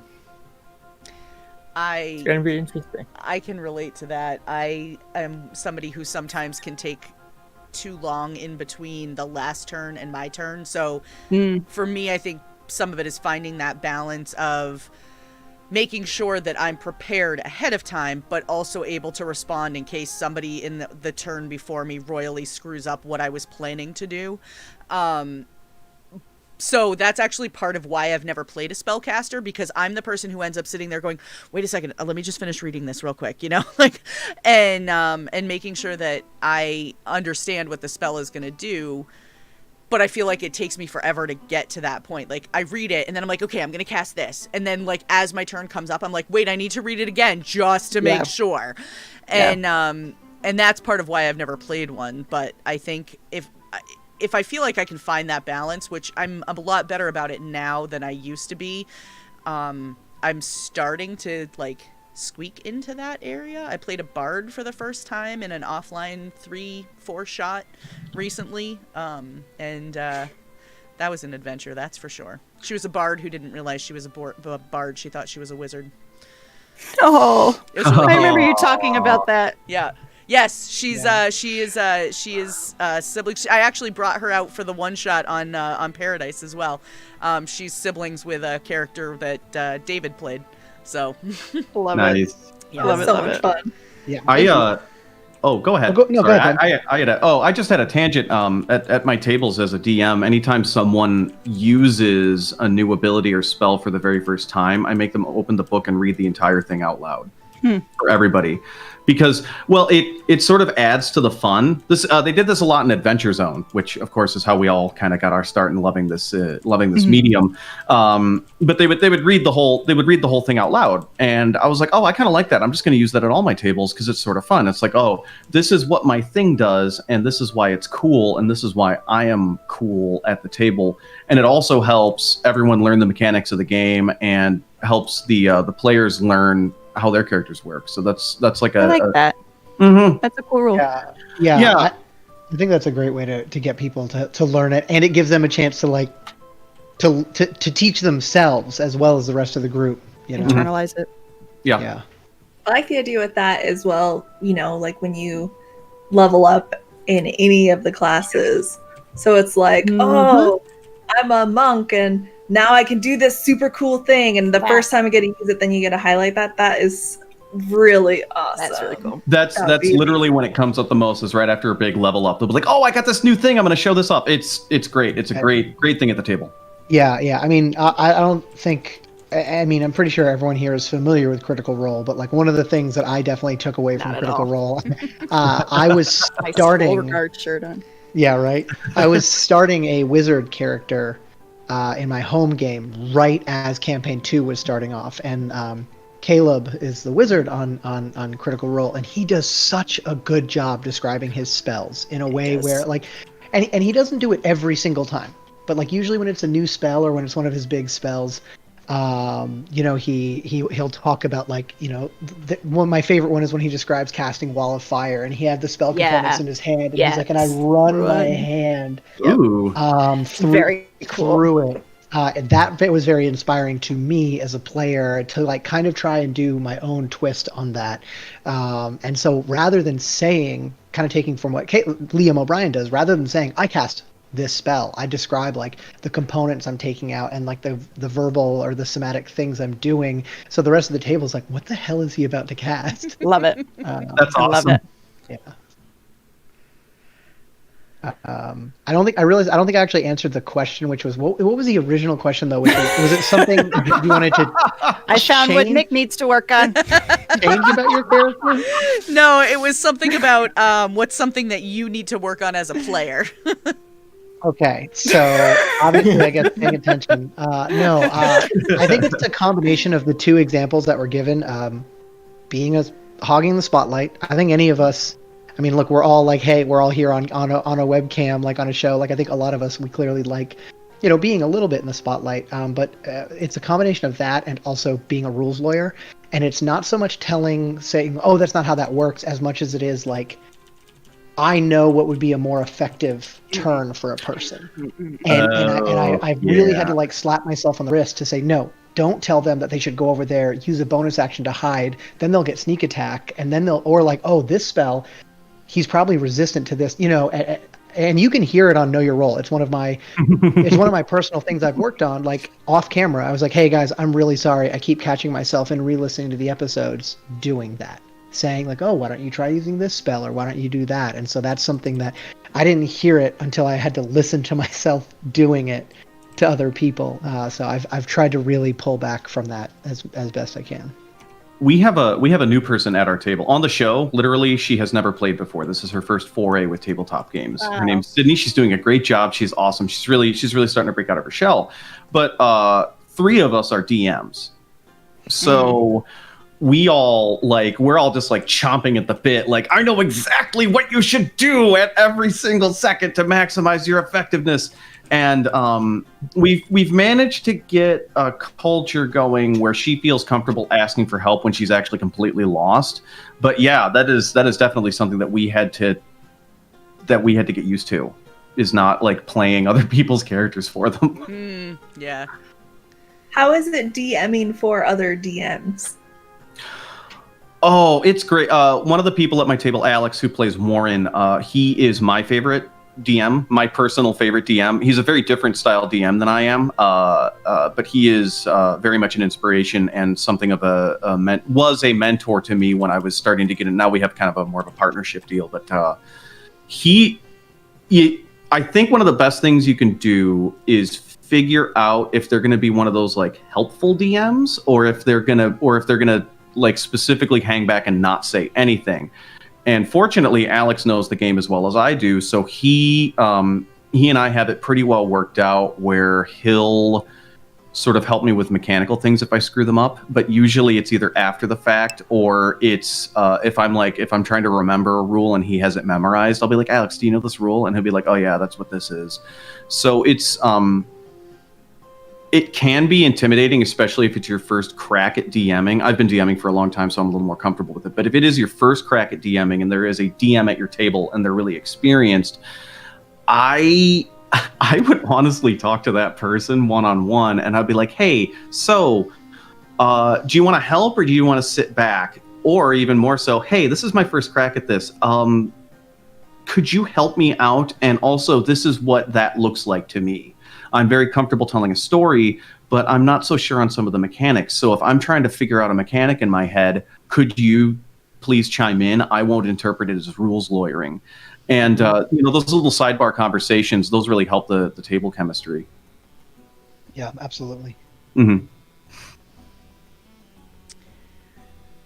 I've played at tables where we've had multiple DMs, and it's it can be a challenge, but it can be also really helpful, because there are times when somebody doesn't know the mechanic and somebody else knows the mechanic really well. So I think it's super important, and I think it's true of anything, to have that conversation of, I may need help with this, and here's what that looks like to me. I think you said that perfectly, Benjamin. I think that it can be really easy to jump in and help somebody out when they're like, no, I need to figure this one out on my own. It's easy to want to jump in with a new player, for example, and be like, oh, you should do this, you should do that. And I think of it like when I stream on my own channel on Sunday mornings, I always, without fail, have the no backseat gaming tag up, and I will time people out if they start telling me how to play the game. It makes me so frustrated, because I feel like if I fail at something, that should be my character's failure, not because someone did or didn't tell me how to play, and I don't learn anything from them saying, you need to do this. So, yeah. I agree. I think that's why like a session 0 conversation, like what Benjamin was referencing, is like great. Like some people, I mean, I have memories of like when I was younger, like playing games, like when I was in like middle school, high school, of like people being like, hey, can you look up this one spell for me? Like of kind of like working together collaboratively to figure out, I can't figure out the best thing for me to do, but let's stop playing and let's talk about this. Other tables, they don't want that at all. They don't want any of that table talk. They're like, you'll have a DM that's like, no, you've got 10 seconds. What are you doing? And if you're a player that is uncomfortable in that situation and you went in without realizing it, like, you're not going to have a good time, probably. Right. And vice versa. If you're a DM that loves that kind of quick action combat and all of your players keep stopping every round to like flip through the player's handbook. So yeah, I think the conversation that you referenced, Ben, like just having like what both the DM and the players are looking for is super important. Mm-hmm.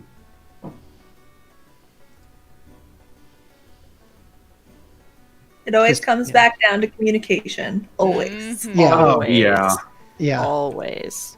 Yep. And it's something everyone's always learning. Like it was Joe from Know Your Role. Joe and I couldn't be more different in our style of DMing. Like at least back when we started. I think I've started to influence him a bit, and he started to influence me. But like, I play like a pretty serious game. All my characters have like very fantasy-esque names, and I'm like used to be pretty by the book, like when it came to rules. And like I've started to slip in some like silly character names and like fudging rules and things like that. And I think everyone can just like, we can always stand to learn from whether it's other players or other DMs, just like taking little bits.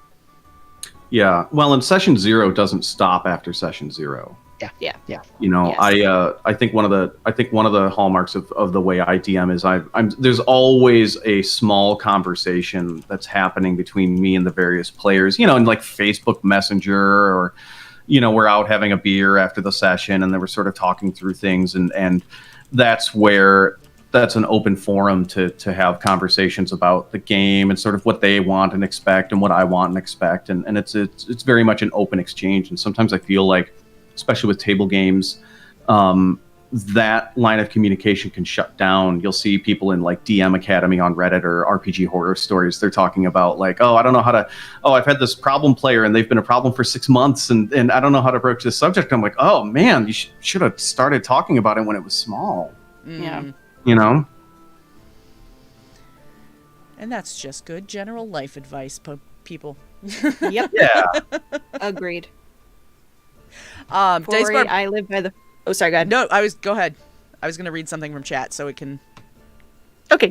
I live by the 48-hour rule. If it's not going to matter in 48 hours, let it go.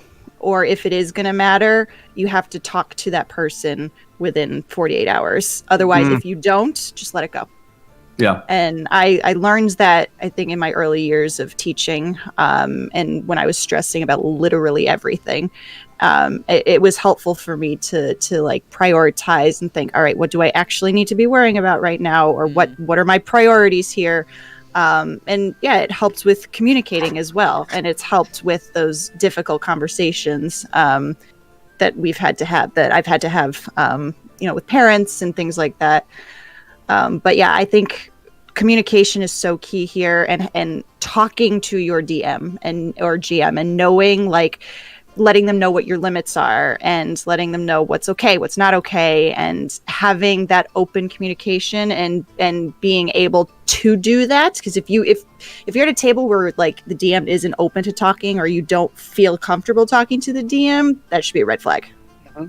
Yeah. So what I was going to say is Dice Barbarian said in chat, I try to stay out of another player's business up until they're about to do something that's going to affect the rest of the party, and then I might start dropping hints. Which, as I responded in chat, I said, that's very different than saying, you shouldn't do this. Right. But at you the can same, RP that. Yeah, exactly. I was going to say, but it's also, for me, it's important to keep it in the context of, would my character even know this if I'm going to say something? Like I was saying before, I don't often play spellcasters. So a lot of times it would make absolutely zero sense for my character to know that if somebody casts Fireball in a small room, that's a bad idea. Unless for whatever reason she's seen it happen before. Right. But that's just yeah. If there's gonna be like a flag, or someone's gonna do something and the rest of the party doesn't want them to do it, or I'm gonna reach out and grab this thing, or I'm gonna steal this thing from this guy. What I try to do anytime there's sort of a controversial action is, if the players can work it out with themselves, then that's great. If they can figure out if they're going to do that, I will allow time to stop and let them sort of figure out if they actually want to do this. Then the other thing I'll do is I might, if they're doing something a little weird, I might say to them, hey, so are you sure you want to do this? Because this could, I see this going a couple of different ways, and here's the get what you want way, and then here's this could go bad, and that might be what happens. Because I think the players sometimes don't have all the context, because it's a spoken medium and it's really abstract, that the characters might have. So I try to just be generous with the information as much as possible, so that they know what they're doing and what the consequences might be. Yeah, I run a Dragon Heist game, and which takes place in Waterdeep, and I will often, when my player's in a situation, say, so just you do recall seeing the code legal posted on every street corner in the city, and you do know that you could charm this guard, but you do remember that if you get caught and and it doesn't work, that it's punishable for up to it's like a month in prison or something like that, whatever it is. Just that, not as a don't do this. I just want to make sure you, the player, remember, your character would remember that, so they don't go, how was I supposed to know? Because I don't want to trap them. I don't want to be like, hey, gotcha, I showed you this handout 6 months ago. So I more so just try to make sure they're aware, rather than saying no, sorry, your character wouldn't do that. We're going to move on to the next turn. That's not the way to do things. Yeah, that's great, because then you've replaced a gotcha moment with a legitimate character decision. Yeah. Yeah. And if Do they they decide to wish- go through Yeah. with it, yeah. Do they wish to do this high risk, high reward thing, or are they going to find a different way? Like that's I think that's more engaging. Well, it's better RP in general hmm because it makes you think, would my character do this?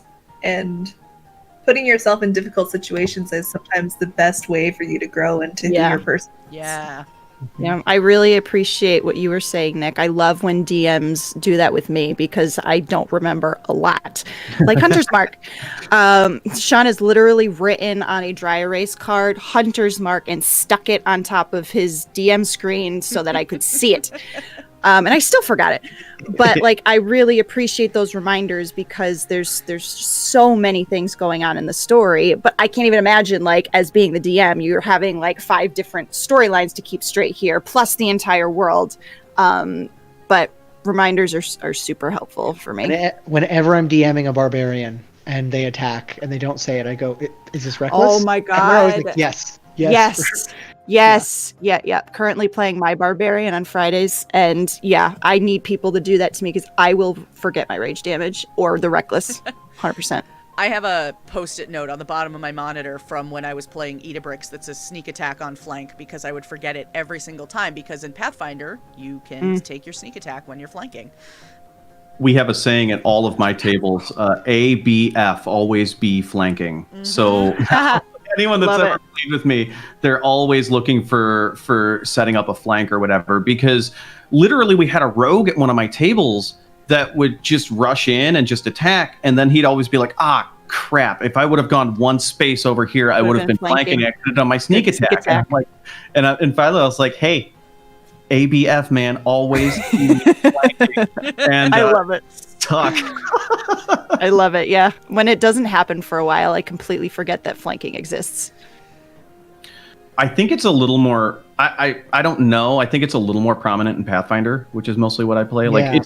it is critical in Pathfinder setting up flanks. Yeah, it's a variant rule in 5e, so you don't have to do it. It's not in the base rules, but some Got it. like the critical role they do it. Yeah. Some they still use it. Yeah. I have Go ahead. sorry. I have 2 rangers that play in my off-air campaign on Tuesday nights, and they can never remember to do their bonus action before their attack. So, like, we were doing waves of what was I doing? Spiders. I was doing giant spiders, and he goes, "Oh yeah, so I'm gonna shoot him. Then I'm gonna move back here. Shoot, did I use my Colossus Slayer?" I'm like, "Nope." Did I? Nope. Ah, I let them forget it the first time, and then I'll just remind them afterwards. Or are you doing your bonus action beforehand, or do you want to do it after? Yep. So a lot of my players are now with the, if I ask you if you're doing a bonus action, it means there's one available. Go look. If not, I'm not gonna lie, playing Baldur's Gate 3 has reminded me of the things like bonus actions that I always forget about, especially when playing D&D. So it's been great because I'm like, all right, so here's like, and I sort of now have this mental list of like, okay, I can do this, or this right now, you know, like these are all bonus actions. Yeah. My favorite thing to do in Baldur's Gate so far is definitely shoving because they made it a bonus action, my God, which it I is love not a bonus action. I want to run. We've been joking with my 3 friends I've been playing it with. I want to run a game of D&D using the physics of the Baldur's Gate shove. Right. Because you can just go up to a character and you shove them and they will fly like 30 feet away. Yeah. There have been so many fights we've ended because like we've just gone up to Shove. like a guy and just shoved him and he just goes, Push him off a like, cliff. Yep. Yeah. I love it. I love Team it. Rocket style. Yeah. And dash is a bonus action for everybody, not just rogues and monks. And I was Yes. like,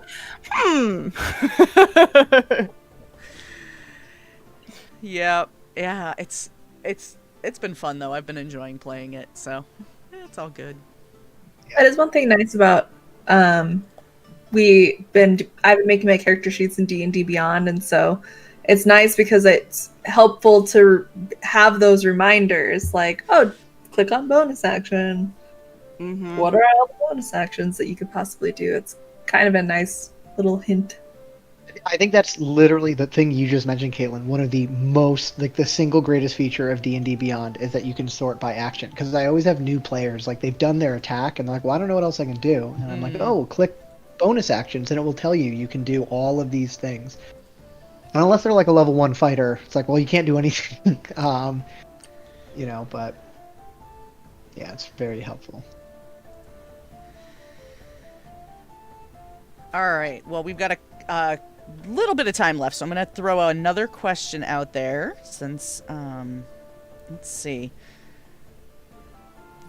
Have you all ever rolled on the Player's Handbook trinket table? If so, what did you get?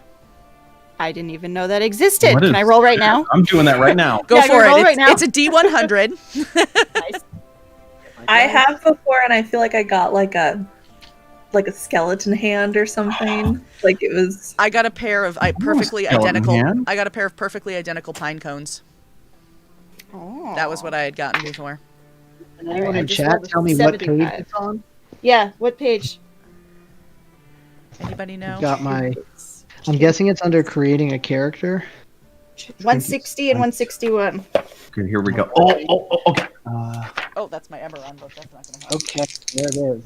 I get a set of bone pipes. Ooh, that's fun. Yeah. Yes! I got a scrap of cloth from an old banner. Yeah! Look at me Hell now, yeah. Dad. Oh, I had a character get one of those one time. She took a scrap of cloth from a pirate flag. Ooh. That was fun. Oh, She that's actually cool. she was a halfling, so she wore it around like a cape. I feel like I would wear my scrap of cloth as a headband. Yeah. Love it. I think that's what I would do. Someone will have to tell me because I realized I've got my DMG Yeah, here, not, what not do my you- player's handbook. I'll tell you. What did you roll? I got an 89. 89. A vial of dragon blood. Holy crap. Ooh, that's a good one. That's- All right, Oh let's my. see. What else? What else? 57. 57. An You know what? indecipherable treasure map. I love it. That's perfect for you. Yeah, it is. I will. Some will decipher characters. that. Let's She just roll will- some characters, guys. Let's Let's do it. it. Let's just start playing. Let's just start playing. Somebody, I- somebody just You said could- in you chat could- that I should make this a permanent part of the stream. Yeah, that's I David. love this. And Yep. That's so actually let it be really written, so cool. let it be done. That is definitely going to happen. So There's like Interesting. 4 adventure hooks, like boom, right now. Yep. yeah, Like Yep. we don't even need. You don't even need to have a story. You just write the story based off of what trinket they rolled. Exactly. Dragon's blood? How much is Make that? a character based Yeah, off so- the trinket that you just rolled. Some I of these just got are a dumb really, bunch of cloth. yeah, like some of these I could literally write a whole adventure off of. Like Yeah. this one is It's amazing. the deed for a parcel of land in a realm unknown to you. oh, so Like like that. the Pathfinder Kingmaker story. Right. Yes. A knife that belonged to a relative. I had a These things character are that had so one of cool. those actually. Yeah, Scarlett had one. She doesn't anymore. You know what's funny? I think that was what Magnus had on the Adventure Zone. I think they rolled on It is this. his grandpa's knife. Yes. Oh yeah. And he kept asking That's Griffin. He right. was like, "Is it like a really powerful, like a magical knife?" He's like, "No, it's not. No. It's That's garbage." right. That was a great A question. small chat. packet filled with pink dust. Yes, please. Ooh, Pixie dust. good. Oh, I was thinking artificial sweetener. Are we talking Those are Stevia? two All very right, let's different see. reactions. I just rolled now. Let's see. I got a 54, which is a candle All that right. can't be lit. Ooh, mysterious. I love that. I wonder if you can light the candle. Maybe you can decipher the treasure map. Ooh. Oh. And maybe the treasure map Bones. leads to where that dragon blood The came blood did- from. Ah, you have to fight to get more. Yes. Braids Blades love just it. said in chat a candle. Oh no! That's awesome. A candle. A candle. Love it. I could play with the trinket table all night forever. Oh, Right? that's great. I love That's this. awesome. This is great. Yeah, I really like this one. A book that tells the story of a legendary hero's rise and fall, with the last chapter missing. Oh, that would drive me crazy. Ugh. That So would be my whole Firefly. quest, just to find Yes, that the chapter. Firefly. Oh man. Oh, right to the heart. Sorry. I shouldn't have done that. Number 66 is one of my favorites. It's basically a D4. It's a single caltrop made from bone. That's funny. What's a caltrop? Like It's like spikes? Yeah, it's like a little, like, usually you throw a bunch of them down. Think like a pile of jacks. Oh, And okay. you step on them, and ouch. Ouch. So D4. Yeah. Oh So yeah. it's a D4. Scarlet Because you might only have like one. 60. Yeah, Scarlet might like 63. Shannon, an alabaster mask. Ha! Good one. Sorry, a little inside joke there for anyone not caught up on Paradise. Yeah, it's a real good one. I like number 93, an empty wine bottle bearing a pretty label that says the Wizard of Wine's Winery, Red Dragon Crush, 331422-W. I bet. This is making me think of like a really cool. You know how people do like monthly challenges or like yearly like reading. Like I'm gonna read this. Yeah. I love the idea of like taking this and going like 1 through 100 and making a short D&D one shot, like a adventure hook. That's a built great off idea. of each of these. Awesome. I love that. That I will help you. Yeah. You should kickstart it. Yes. Hey. Yeah. All right, you guys heard it here. We'll have to Yeah, we'll have you to heard it change here first. everything though. Have to change everything a little bit so Wizards doesn't sue us. It's a great idea. Yes. Yeah, Braids Blades just said in chat, like the earlier superstitions question, I found trinkets are a super fun way to add quirks to your new character. Yeah, for sure. Mhm. So, all right. Well, on that note, it is time to start wrapping up. What? I know. Already? It is. We have just a few minutes left, and we've got to draw a giveaway winner and all that good stuff. Oh, right. That's So important. Oh, that yeah, is that- important. So what I would like to do is I'm going to remind chat that there is a giveaway going on. If you joined us in the second half, ! Ticket to enter to win an Arcane Spectacles Dice Vault, one of the brand new ones that they just launched on their website. And and David Till's just saying, get ready, Patch. Get ready, Patch. Yep. And Oh my God. while we get the last few entries in, I would like to have everybody get to go around and just remind us of who you are and where we can find you on the internet. So I'm going to go in reverse order from when we started. So, Caitlin, we're going to start with you. Well, I'm Caitlin from Arcane Spectacles, and we're a TTRPG accessory shop that makes things and we are Cool things. They do cool They things. do cool stuff, yeah. I feel like by Dice now I'd Vault. have this down. We just recently made these awesome dice balls that you can now win. So get that entry in and check Yes. us out on Etsy, Arcane Spectacles, on Twitter at Arcane Spectacle. And yeah, we love making stuff for the community, and we love interacting with the community and making new friends. So feel free to message us if you just want to chat about fun things or your cool ideas for future tracker related things. I don't know. Just say hi to them. They don't bite, we promise. They're awesome. They We are love very them so awesome. much. Well, Caitlin, thanks so much for coming on and hanging out tonight. This has been a ton of fun getting to have you and have you join. Now we got to get Jared on one. Yes, man. I'm sure you would enjoy it. Jim, let's go to you next. Okay, I'm Jim. I'm on Twitter and Twitch at Jim_the_dim. I run the Just Heckin' Gamed podcast, but we're on hiatus because real life happened and it's taking us a while to recover. I'm starting to get into streaming, so I'm sporadically on Twitch. This is Twitch, not Twitter. It's been a long week. I'm super grateful that you were willing to share the end of a very exhausting and exciting week with us. So thank you so much again for coming to hang out and joining us. And you'll have to let us all know what you splurge on with your gift card to Rook and Raven. So keep us posted. Yeah. I will. It might have to be a couple of things for a matching set. Aha! That's so sweet. Well, we will look for pictures then. And next we will go to Nick. Hey everyone. So yeah, my name is Nick, and you can find me on Twitter at Nick Plays D&D, or on I'm usually the voice behind the Know Your Role account on know_your_role.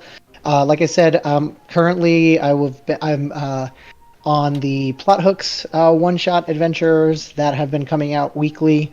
I have been working on something really exciting behind the scenes with the guys from Afar and from Discount D&D. It is a crossover mega one-shot that we pulled some players from each of the different podcasts, and it's fully recorded. We've had some certain people like Shannon, for example, helping us with a little bit of voiceover, and I'm really excited. This thing is probably months away. But we're just starting to lay the breadcrumbs out there for people that we're really, really excited to bring it to the community. That's probably like the biggest thing that I have to share right now. We will hopefully be able to share some more details in the coming weeks and months. It's really cool, guys. Yeah. And thank you, Luna, for continuing this show with shared experience, and I'm really excited for you guys. Thank you. I am very excited for us, and I'm excited that you were able to come on and hang out again. And yeah, I'm so excited that we're all here. Benjamin. Hey, everybody. I'm Benjamin. I'm the Dungeon Master for Lawful Great Adventures, an actual play podcast hosted on Anchor. You can find us on Twitter, which I forgot to say at the beginning of this. You can find us on Twitter. We're on Twitter at great_lawful. I'm pretty active on there. You can pretty much guarantee to get a reply from me almost immediately all the time because it's attached to my hip. I am going to be I'm going to be foraying into the streamed games world. I was recently selected as a cast member on the upcoming Star Wars show Ripples in the Gray, hosted by Atomic. The actual production host is yet to be announced, so keep your eyes peeled. But I'm really excited to start playing in front of people live, kind of like this, but with more dice and acting. That's why I've got a green screen now. I've got this fancy fellow back there. You can also, I've also apparently made it my personal mission to get on basically every tabletop talk show in the history of talk. So you can probably find an episode from me, Monsters and Multi, 2DMs, Plot Hooks. You can find me. I think I'm going to do Ironbound Chest coming up here pretty soon. So I love talking about this stuff. If you have a tabletop talk show, I will come on and talk about whatever you would like me to. So Shannon, contact Benjamin. Cool. Got it. We do need to get you on for the power hour, though. Sure. I would love that. Thank you so much. Yeah, that'd be amazing. Yeah. We'll work out the details off screen. Tales from the Tavern, making connections in the D&D world. We got the backroom deals coming at you live. Oh, it's Shannon. That's me. Hi, everybody. My name is Shannon. I am from Paradise RPG. I play Scarlet over there, my lovely, fiery, tempered rogue. Tomorrow we are doing part 2 of our Halloween adventure. I will be doing a full Scarlet cosplay again, and rumor has it that somebody else might be as well. So I will not be the only one with face paint on tomorrow. So come check that out at 7 p.m. Eastern tomorrow night. I also play on a game on Roll for Damage on Friday nights where I play my barbarian Sloane, who I frickin' love. She's amazing. She's a big teddy bear, but she will fuck you up in combat. So she's just so great. So if you want to check that out on Friday nights at 9:30 EST or 9:30 a.m. Australian time. And you can find me on Twitter at sroby25. I'm there all the time. And yeah, thank you, Luna, for having me on again. I love this show so much. I love having you on, and I am super excited that that it worked out for you to be able to come over. Poor Shannon literally came running from one stream to another right before we started. So yeah, it was shortest commute ever. I literally clicked a different window. Yes. It was great. But we're super, super glad that you were here. So thank you all so much for for coming to hang out tonight, and we are going to draw the winner of the giveaway. So again, last call. Give you a couple more seconds to get those last few entries in. And see. Aw, Xander, you're so sweet. All right. For a minute, I thought the bot page crashed, but it didn't. So, all right. 5, 4, 3, 2, 1. I am going to close the giveaway now. And the winner is Big Bees. Big Bees, if you are here in chat, speak up now or forever hold your peace. Come on, Big Bees. Come Come on. on, Bees. Come We know you're around Bees. somewhere. Bees, there he Come is. Yeah, Bees. Oh, that's super exciting. Bees, if you guys are not familiar with Bees, you can catch him on a couple of different channels. I know that he does a lot with our friends over at the Dice Tyrants. He is a fantastic TTRPG player. I've had the privilege of playing with him once on a one-shot, and I would give anything to get the chance to do it again. And he was on our first episode of Tales from the Tavern. His essentially Southern Baptist character gave us a blessing from Bahamut on this channel, so it was pretty great. So Yeah, it was pretty incredible. it was very fun. And with that, we are going to let's see, we're gonna toss this over to a raid. Let's see who we have on tonight that we can go say hi to. Let's see, we're gonna go say hi to Total Party Chill. They're doing a Cool people. yeah, they are very cool. Oh, is Nox on? Oh, no, we're going to go say hi to Nox Batty. Nox Batty has one viewer right now. She's a huge friend of the TTRPG community. She did all of the character art for our 50 Shades of Crimson campaign. So let's go over there and show her some love because she Nox is deserves amazing. it. She is So amazing. fantastic. She also built both the From Afar and Know Your Role Discord servers. So Wow. Wow. That's really awesome. yeah, she's great. All right, I just need to get her. Give her your eyeballs. Give them to her. Yeah, do it. You will not be sad. I mean, maybe don't literally give them to her because we want you to come back and watch the stream. Yeah. Maybe one. One would be okay. I could spare On one. loan. Yeah, I miss depth perception though. that's true. All right. So I hope you all have a wonderful evening. I'm going to flip us over to the ending screen, and I hope you guys all have a fantastic night.